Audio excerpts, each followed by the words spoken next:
This is Art Sense, a podcast focused on educating and informing listeners about the past, present, and future of art. I'm Craig Gould. In April of this year, the Museums of Tomorrow Roundtable brought nearly 24 museum directors from around the world together in Silicon Valley to discuss the evolving role of technology in museums. As dialogues between museum directors and technology leaders in Silicon Valley evolved, it became apparent that planning for the use of artificial intelligence had become a critical need. On today's episode, I'm honored to be joined by 4 museum executives who are an active part of these conversations about the future of museums. Thomas P. Campbell, Director and CEO of the Fine Arts Museums of San Francisco.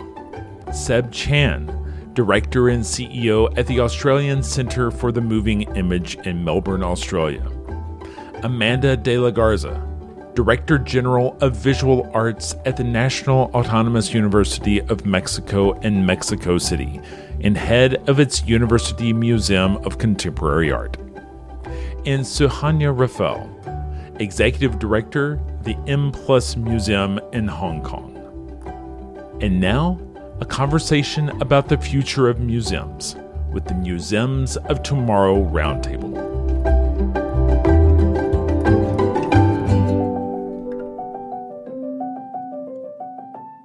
Thank you guys for joining me this week for this special roundtable discussion on the Art Sense podcast. This is an exciting opportunity to speak with museum directors and executives on what amounts to be, I believe, 3 different continents. The Museums of Tomorrow Roundtable met earlier this year in April in San Francisco. And from that conference, some really interesting conversations have emerged. And with me today are 4 executives. I'd like to have an opportunity for each of you guys to tell us a little bit about who you are, the institutions that you're a part of, and a little bit about what has brought you to this table. Suhanya Rafael, Museum Director here in Hong Kong at M+, a new museum that opened in November 2021, deep in COVID times, actually, which also meant that we were a museum for our city initially. But we were a museum, a virtual museum, for a decade before that, while waiting for our construction to be completed. So the relationship between the digital audience and the physical audience was something that we were very interested in and had begun the work around early.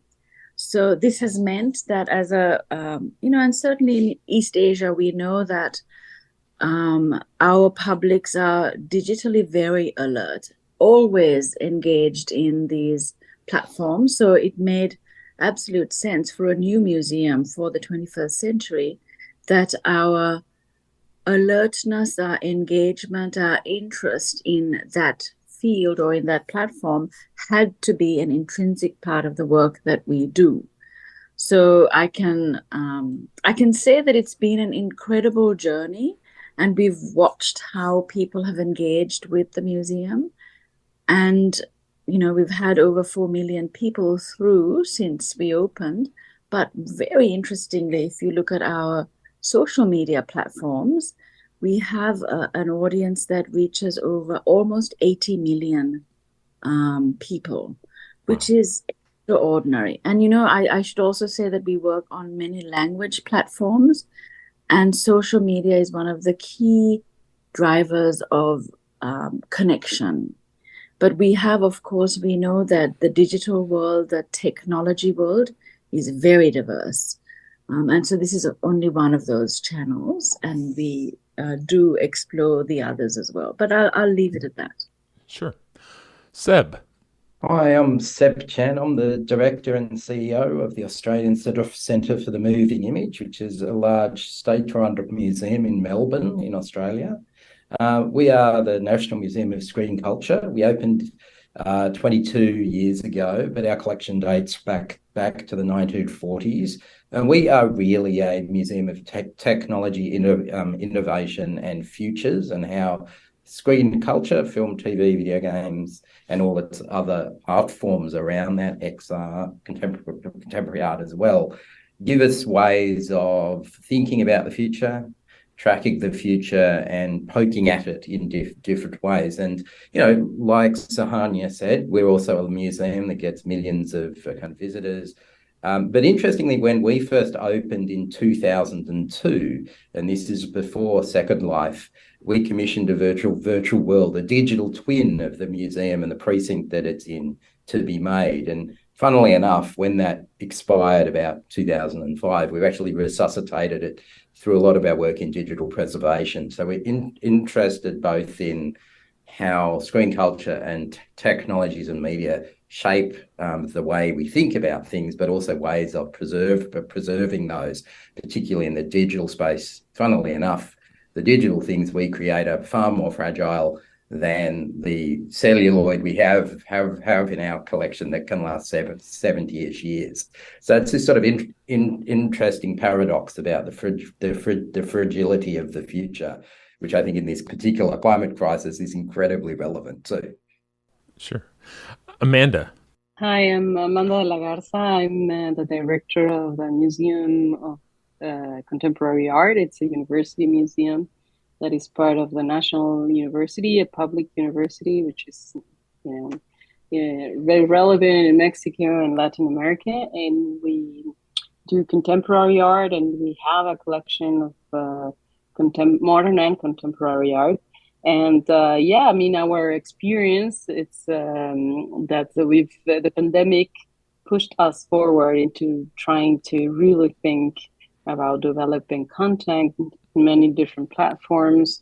And we're a fairly young museum, 15 years old. We opened our doors in 2008. So we are both thinking in how to bring this content to the digital world, but also how our operations in terms of museum management need also to move forward into that direction. Sure. And Thomas? Hi. Well, Craig, thanks so much for having us on your show. I'm Tom Campbell. I'm the director at the Fine Art Museums of San Francisco, which is the largest art museum, I guess, in Northern California. And we are two museums with a Legion of Honor, which is Mediterranean antiquities and European art between 1400 and 1900, and the De Young Museum, which is 125 years old and is a collection of American art, Mesoamerican, Native American, colonial American, modern and contemporary, along with African and Oceanic and world textiles and contemporary. So that's the Fine Art Museums. And before that, I was the director of the Met in New York, where I was very involved in getting the Met into kind of technology. So it's an area I've been very interested in now for some years. So, Tom, can you help provide some context for Museums of Tomorrow Roundtable? What led you to open up this dialogue amongst museum executives around the world? Well, I think anyone who's interested in art and culture will be very aware that we're going through a kind of an extraordinary moment of both self-questioning, but also advancement. In part through, especially in America, the polarization of the political landscape, and in part through the aftermath of the murder of George Floyd and the questioning about systemic racism that raised. And I think that the cultural industry and especially museums are really looking hard at who we serve, what is our purpose, and who are our audiences. And we're all, in a way, taking a step back and realizing that we've got to work harder to serve a truly diverse audience. So it's a very, very big issue. And at the same time, along with rethinking audiences, we've got a lot of questioning related to that about colonial attitudes that have been embedded in our past, and the question of repatriation of objects. We're dealing with technological changes that are changing the ways that we work and the way that our audiences behave. So there's a lot of change, and a lot of the things that are impacting us locally are going on globally. And I'm a great believer in, having dialogues, understanding what other people are doing, how they're responding. Back at the Met, I convened a number of international convenings, working with the museum consultant Andrew Santo, who wrote a book called The Future of the Museum back in 2020. And we'd continued to talk about basically the kind of the need in the field for platforms, for forums of discussion. And so we got thinking, and there are a number of international groups, but they're not that open always or that accessible. And sometimes they're focused on the East Coast or elsewhere in the world. So we thought about doing something here in San Francisco that would bring a group of international museum directors representing different kinds of museum, historic, contemporary, long established, modern, bring them together with leaders from the local museum industry. And given that San Francisco is the center of, the Bay is the center of the sort of the tech, one of the centers of the tech industry, we thought it would be especially interesting to kind of spend time visiting some of these tech centers and creating a dialogue around the way that technology is changing things in our world. And it was the idea was it was to be an incubator. Of course, it was only 1 week, but it was an amazing convening. I think it stimulated a lot of discussion that is now, for us, an ongoing process, and we'll see where it takes us. At the heart of how you described the context, it feels like there's a real identity crisis for museums. Can you kind of compare how we've traditionally thought of museums versus the role that museums are going to need to play in the future to be robust and alive? I might jump in at this point just to say I'm not sure that it's an identity crisis, but it's certainly very clear that our institutions function and perform in very important civic roles today than perhaps they performed 20 years ago. The institutions then were keepers of collections. They were bastions. They had high walls and a sense of engagement with publics, with conversations around what our future might look like, how we collect, what stories we prioritize, has changed very dramatically. And I would also say that the institution has become very dynamic as a result and very responsive. And our people inside our institutions have played very active roles in that shift and that change. What we have also seen is the role of technology in accelerating that work. Clearly, social media has made it very clear that everybody feels that they are experts, they have access to knowledge, they have opinions, and as institutions, we are places that are repositories of not just our objects, but of scholarship, of elite work around knowledge building.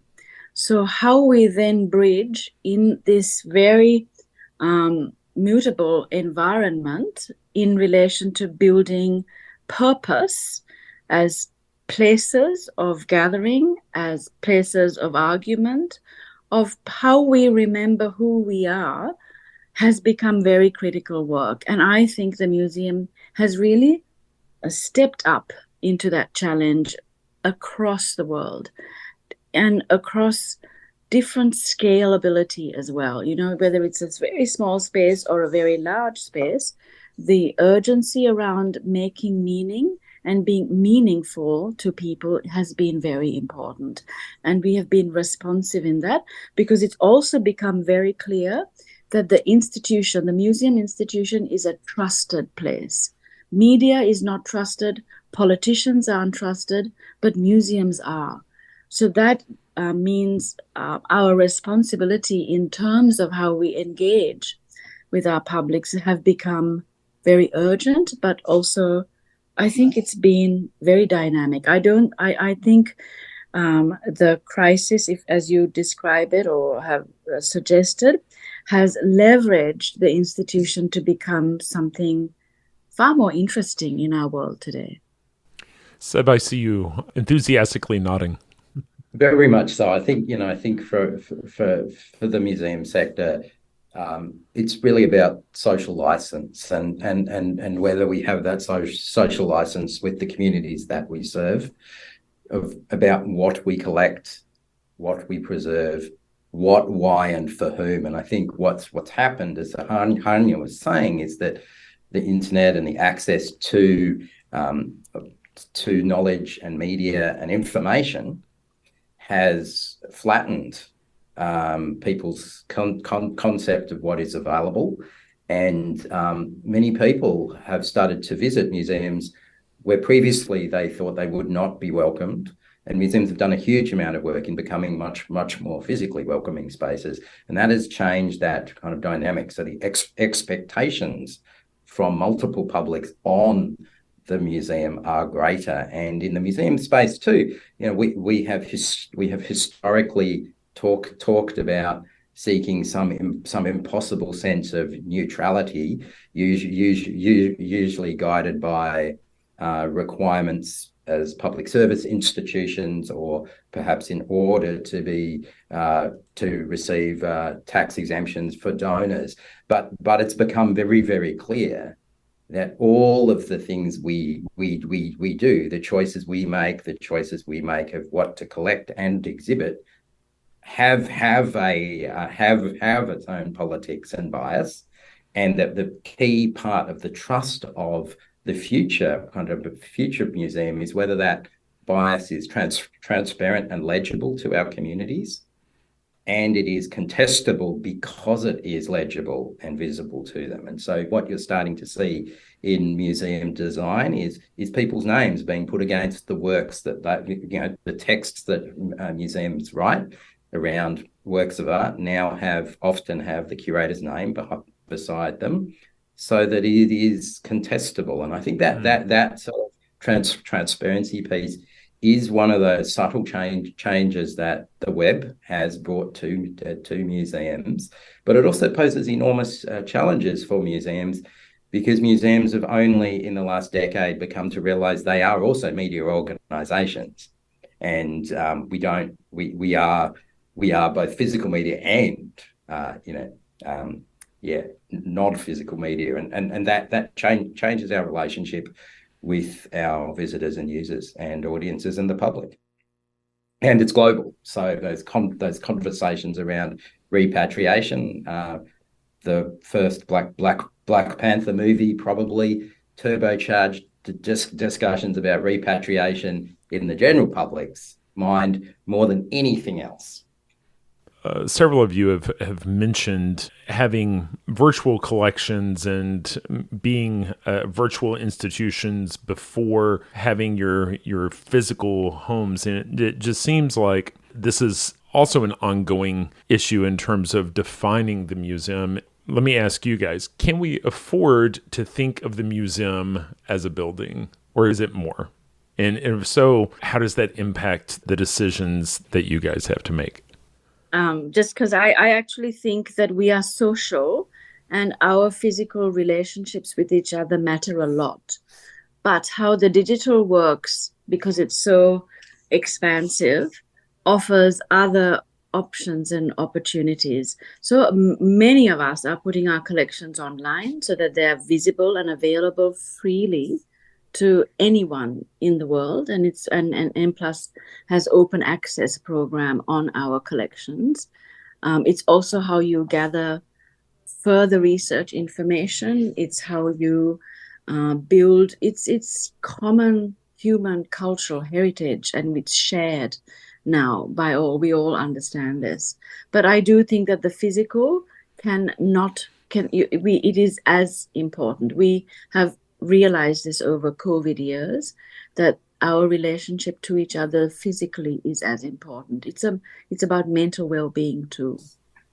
I think I would like to add on what Suhanya was saying, that we are, I would say, a building, but much more than a building, in the sense that we are our social relations are produced at the museum through the works of art. Of course, we have certain duties towards patrimony, and we should keep on doing that in order for future generations to enjoy, to learn history, because what Seb was saying about transparency, the virtual and the digital world can actually be a way of preserving like this patrimony for future generations and the memory of the world. So it's not just about the technology for itself, but rather what we use it for. And in that sense, I think, as also Suhanya was saying about the civic mission of the museum, more than ever in the good and the complex parts of the digital world, we also have a certain commitment to try to understand in a complex way our relationship to digital, and at the same time making the use of it for the better. When you guys came together in April, it was more than just the four of you. There were dozens of museum executives from around the world. It seems that there was a week where there was programming planned, discussions planned around technology and emerging things. Tom, maybe you can kind of set the stage for the types of topics that were planned to be discussed, and then how things kind of evolved on the fly. So there were 20 of us. There were 13 international directors and 7 directors from the Bay Area. And we thought that, we were planning this 9 to 12 months ahead of time. So given the Bay Area's predominance in the tech industry, we certainly thought that it would make a lot of sense for us to focus on art and technology. We had organized an exhibition not long before called Uncanny Valley, about artificial intelligence in art. And so, made a lot of sense. But by the time the group convened, we were, purely by coincidence, I guess, we were in that moment when suddenly AI was filling the headlines. And the first chatbots had been released online, for better or for worse, provoking all sorts of bizarre encounters with journalists, and a kind of a frenzy of discussion about whether AI was going to save the world or destroy the world. And so we found ourselves visiting, some of the leading headquarters in Silicon Valley as this discussion was ongoing. And on one hand, we had tech leaders saying to us, kind of, oh, don't worry your pretty heads, because, we still haven't figured out how to do self-driving cars in the fog. So how on earth is AI ever going to take over the world? And then within the same week, we had senior executives quitting so that they could speak out in public and say what they really thought. So it was a kind of exciting moment. And I think, takeaways were that this is a tsunami. We're already surrounded by AI, whether it's, the GPS in your car navigation system, whether it's Siri or whatever system you use to select music. It's all around us already. But it's exploding. It's happening very fast, and many of the companies are kind of, because for them it's commercial competition, so they're going for it top speed, and they're kind of waiting for the government to legislate, and then they'll figure out the details. It's that Silicon Valley, so don't worry about smashing things as you go forward. So in one sense, we felt, we're just, we're the issues of the art world, of artists and of culture institutions are very peripheral to the forces that are driving this change. At the same time, they were welcoming us in. They were saying, let's have a dialogue. And I think that, it's kind of up to us, up to the museum industry to take advantage of that. And because there are extraordinary opportunities for us in this moment. Are those opportunities to provide tailor-made interactivity for your constituents? Or is it the opportunity to provide that neutral forum for discussing the anxieties that are present around the technology? I think it's both and more. I think, from tech companies' viewpoints, museums as trusted organizations and repositories of knowledge are desirable partners, not only for that trust factor, but also for that structured data that many of the big institutions have been building for decades now. If we think at all the open access data that Tom at the Met released during his time, but there Sahanya has done, I have kind of done in other roles, and here too, we have really good structured data that helps train systems better.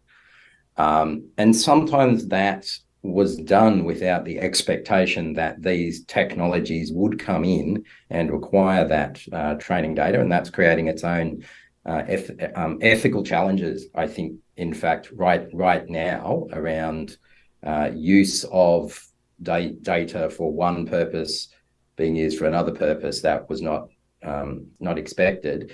And of course, for us too, we're also consumers of these services in our back of house operations. So we're doing a lot of work around using AI tools for transcription of video in our collection that would never have been able to be transcribed by humans in a reasonable time period, which makes them much more accessible for viewers. It also makes them searchable.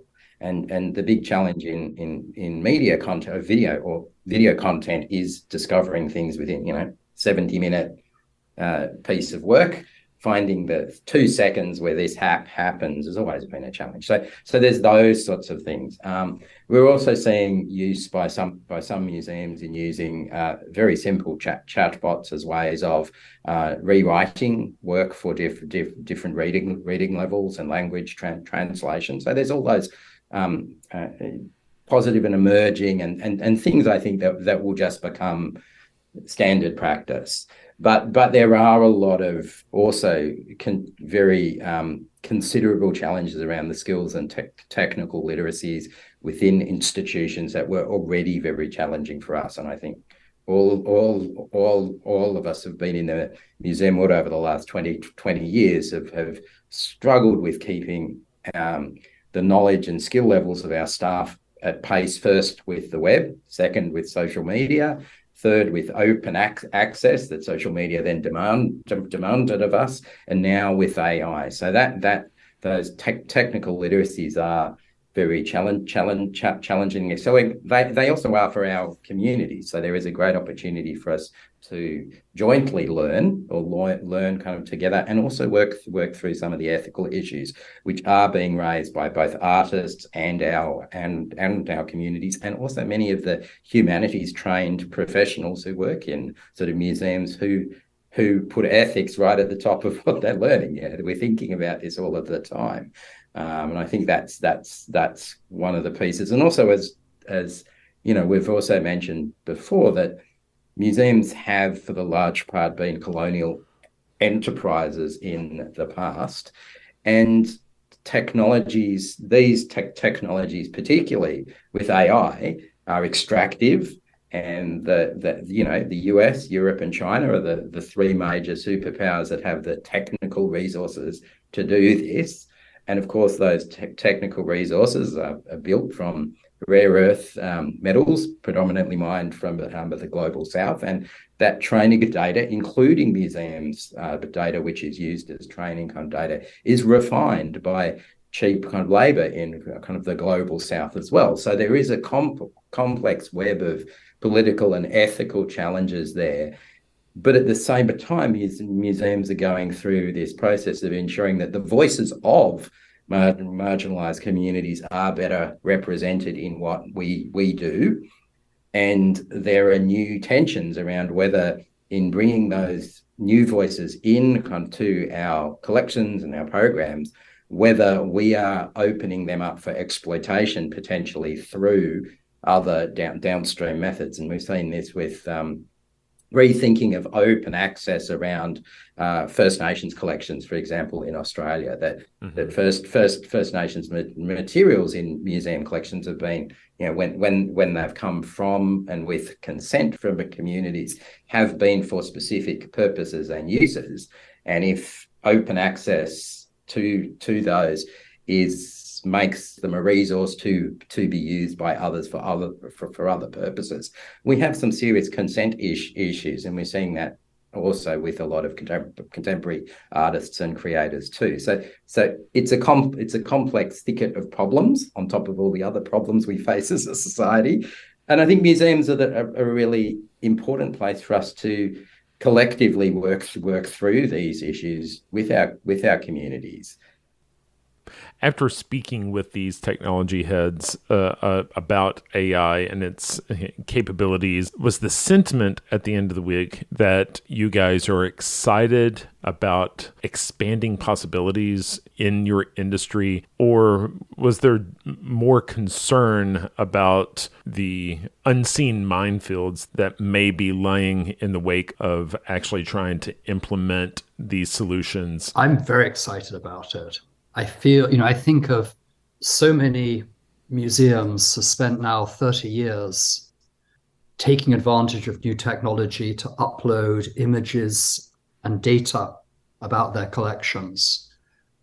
But it's been incredibly siloed. All these museums around the world, we've all got databases of our collections in varying stages of development, because of course it's so labor intensive. Some of them are now available through, commons licenses for wider use, but a lot is still locked in. And I think that there's huge potential to use AI, kind of curated AI platforms, to agglomerate this information and to create incredibly powerful search tools. And that can be, one, customized to the knowledge level of the user, whether it's a 12-year-old or someone who's a specialist. And secondly, AI is going to break down language barriers. We're really the kind of those Star Trek devices that people could understand other languages in, that were so sci-fi 30 years ago. I think they're there. I think we'll have them in 3 years. And we heard from one of the specialists we talked to that they thought it would take AI 5 or 6 years to learn Farsi. It's already happened.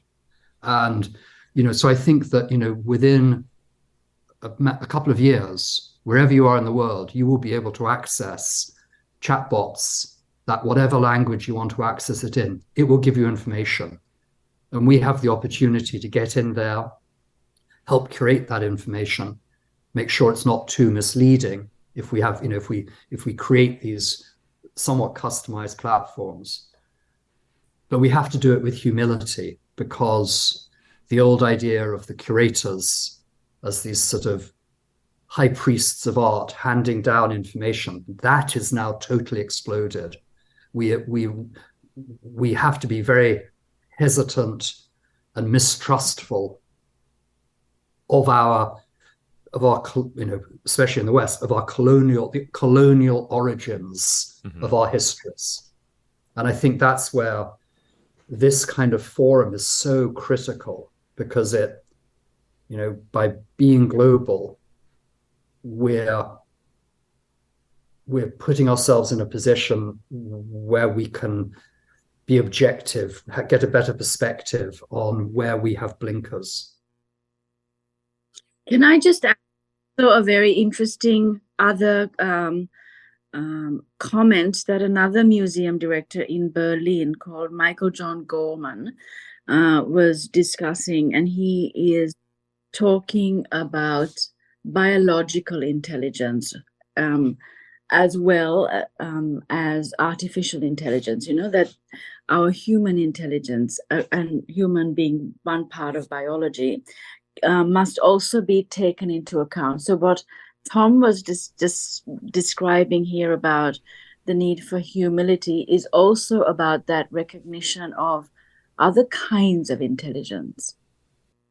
And I think that brings us back to that notion of the purpose of our physical spaces, that I think one of the really interesting things as museums have explored digital spaces more is that they've become much more aware of the multi-sensorial nature of our physical spaces and the way our physical spaces are part of how we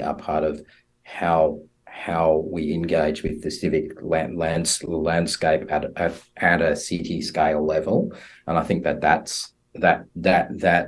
piece around other ways of making sense of the world and of place that aren't about just data and information is incredibly important, and that's a key part of those social relations that museums are for. And I think we need that those ethical discussions are very much part of how good exhibit designers and museum designers are thinking as this hybrid of digital and physical comes kind of together, and it's just the way we live our lives now, and we're conscious. Sahanya was saying that the pandemic pushed us very, very much into a primarily digital, isolated way of describing ourselves and our communities, and really developed a fear of each other. And it's really critical that museums are part of reversing that process whilst going forward, and not being caught in a nostalgia for imagined good times of the previous lives we might have had. Seb, earlier you were talking about the data and the ability for the data to be standardized in a way that it can be shared, how a lot of the data maybe was gathered without any preconception of these uses someday. I guess that has me wondering, how do we prevent, some of those colonial prejudices that existed when data was being entered maybe 20, 30 years ago? How do we keep that from cropping into the machine? I think it's challenging. I mean, we've been going through that.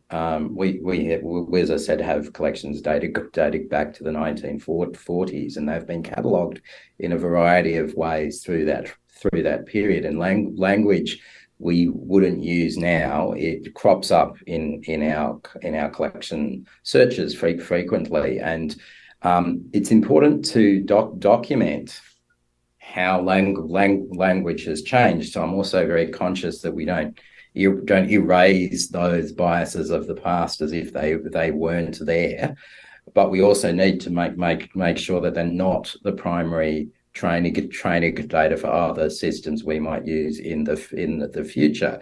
And so there's complexity there, and I think Tom is right that we can be using these tools to help us reprocess and reinterpret things quicker than we could.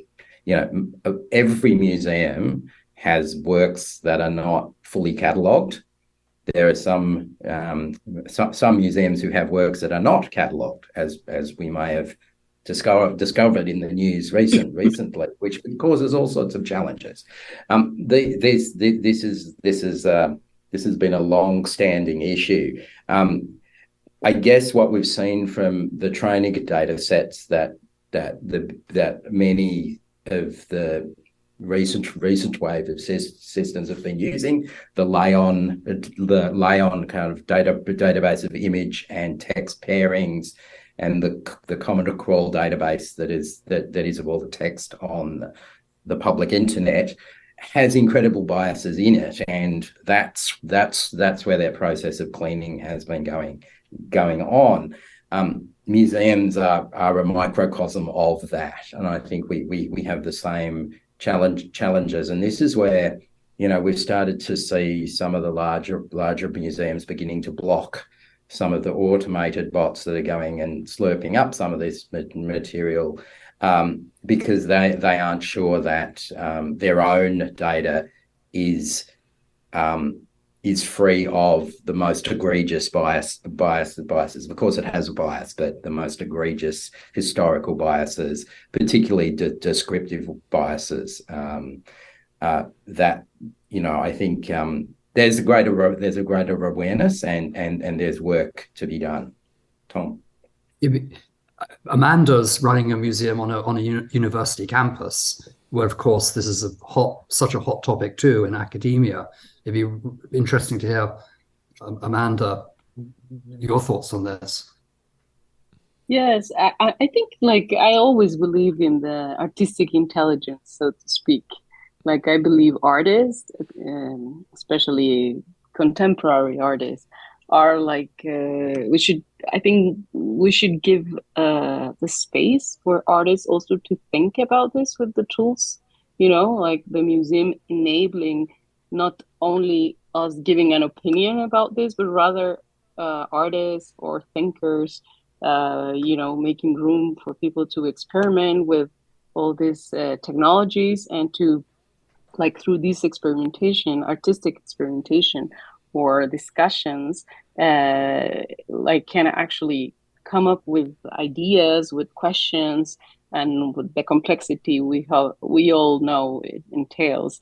And in that sense, as being part of the university, the museum, I think, for example, it's really interesting when artists have this exchange with scientists that are actually doing these developments, because even though they might not know it, they have similar ways of thinking, of being very innovative and making connections, and of course the way they produce knowledge is different. But I think the museum, in that sense, also is a space where artists have a lot to say in a very different way than just a discursive, written statement or academic statement. And I think that's also our role, enabling these conversations to happen, or these connections between academia, in our case as a university museum, and art, but also, for example, activism sometimes, I think, because a lot of, we were discussing about, relationship with the digital and human rights, for example, and how there's also a field of activism in the digital world, and how we also are able to connect this.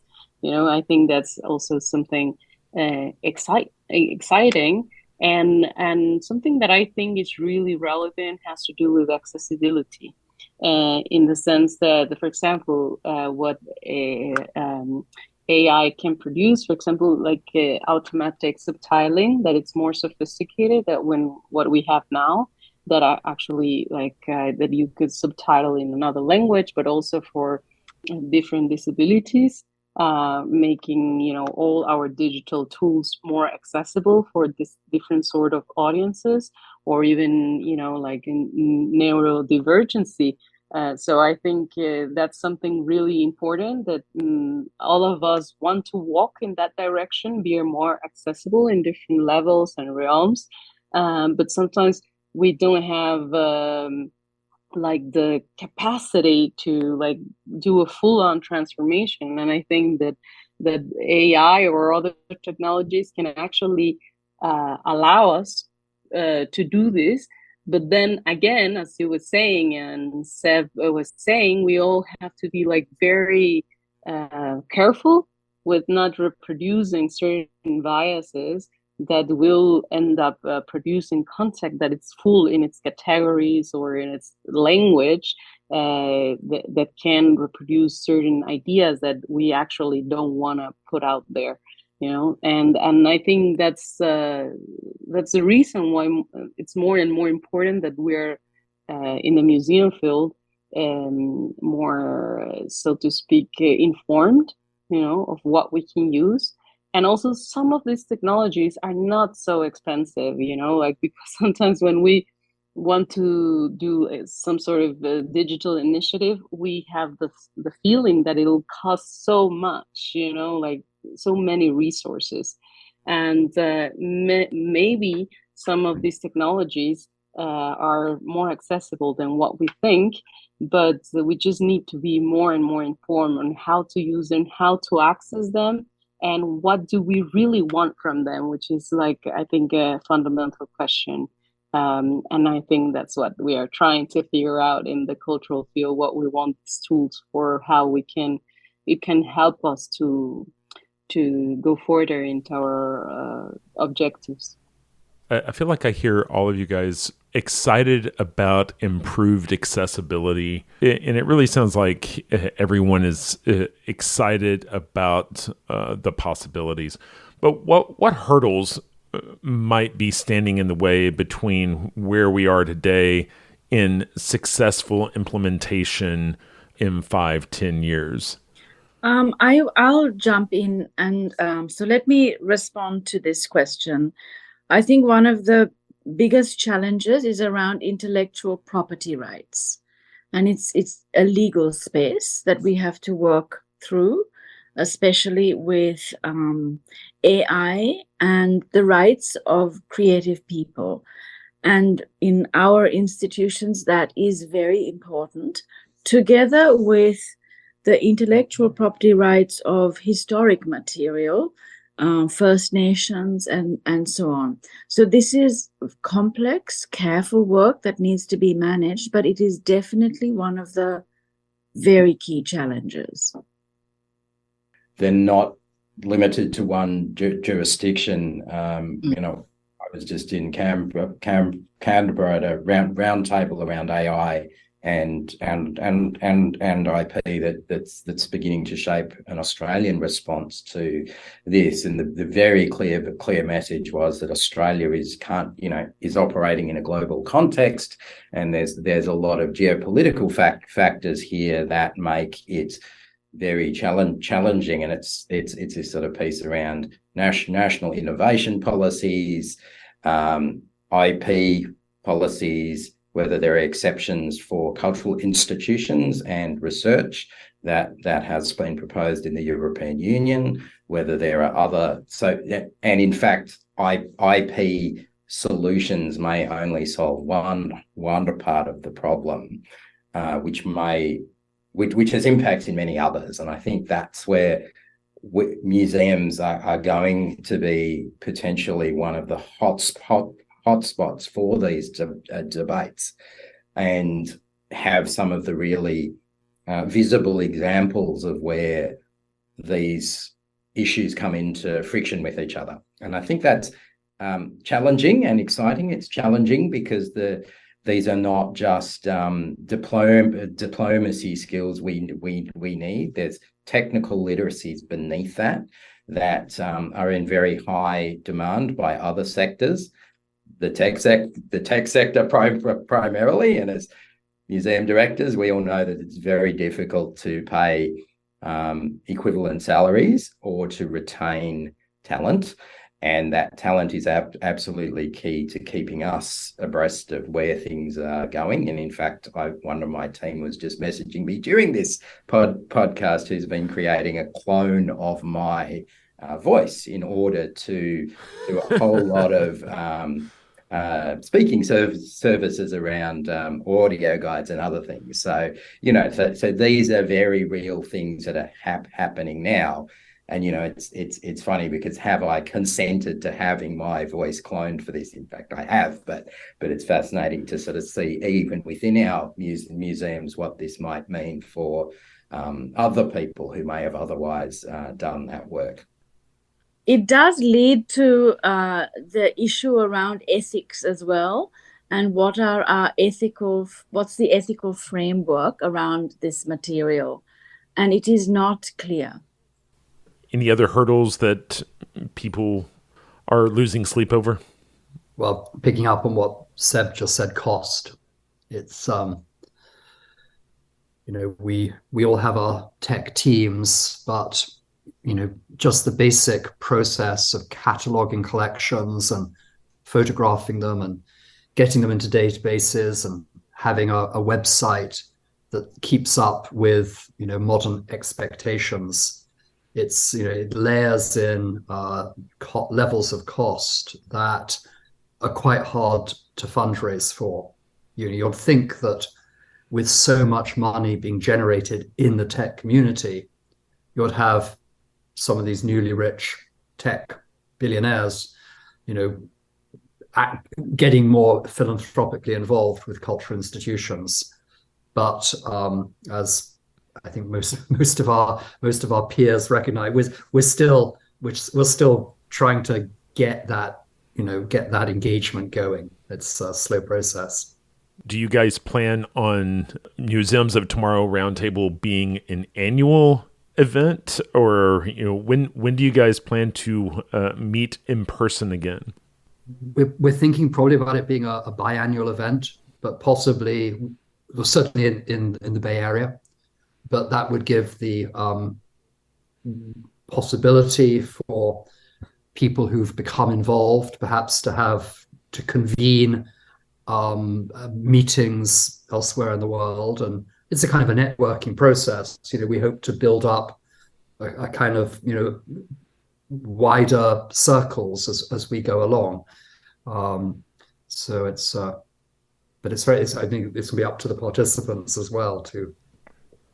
If someone's interest has been piqued by this conversation, where might they go to learn more about the Museums of Tomorrow Roundtable and, maybe find a way to engage in that conversation? Immediately after the event, or shortly after the event, the co-organizer, Andres Santo, and I had an article on ArtNet News. They could certainly contact me at the Fine Art Museums in San Francisco. As part of the week, we did a symposium at the Cantor Art Institute at Stanford. That's online on YouTube. So that's the start. Guys, it's been an amazing conversation. I really appreciate you guys taking time out of your days. For some of you guys that was mornings, and some of you guys that was evenings, and I really appreciate you guys opening up and engaging and sharing your insights about how technology is impacting the world of institutions and what the possibilities for AI are. So thank you very much for joining me today. Thank you. Thank you.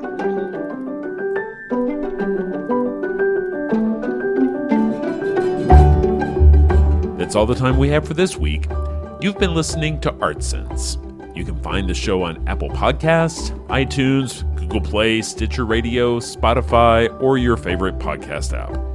If you've enjoyed this podcast, be sure to subscribe. And while you're there, please rate the show and leave a quick review. Your feedback is the key to other folks finding us. And if you'd like to see images related to the conversation, read the transcript, and find other bonus features, you can go to cambia.art and click on the podcast tab. If you'd like to reach out to me, you can email me at craig@cambia.art. Thanks for listening.